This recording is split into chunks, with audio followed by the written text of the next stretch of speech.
Ahibati fillah, vyombo vya habari vimeripoti kuhusu upepo mkali unaotarajiwa kuathiri maeneo mbalimbali ya nchi yetu.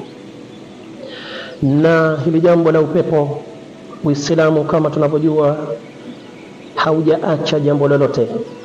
Uislamu umetuelezea kuhusu upepo, Qur'ani imetuelezea kuhusu upepo, sunna ya mtume wetu sallallahu alaihi wasallam vile vile imetuelezea kuhusu jambo zima la upepo.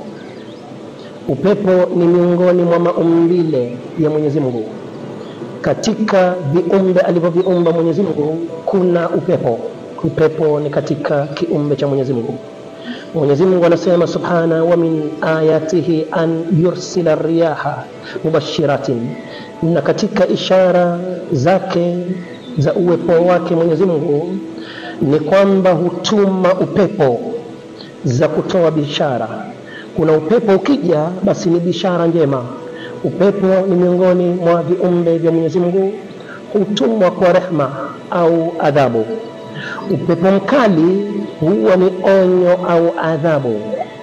Mwenyezi Mungu subhanahu wa ta'ala ametumia upepo kama adhabu kwa baadhi ya watu waliokufuru kama kaumi Ad. Mwenyezi Mungu anasema wa amma adun fa uhliku birihin sarsarin atiya, ama kaumi Ad waliangamizwa kwa upepo wa baridi kali na wenye mkali mno. Hii inaonyesha kuwa upepo mkali unaweza kuwa ni ishara ya ghadhabu ya Mwenyezi Mungu subhanahu wa ta'ala.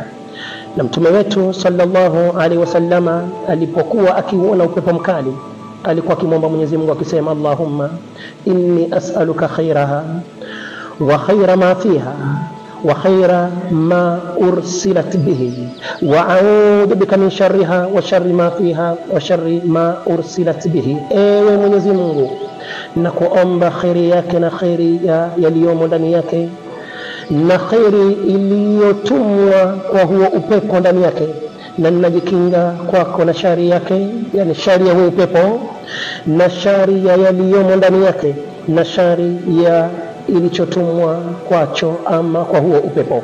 Kwa hivyo kwa hizi siku ambazo kwamba tunashuhudia upepo, tukithirisheni dua ya Mwenyezi Mungu uwe upepo wa khairi na usiwe upepo wa shari.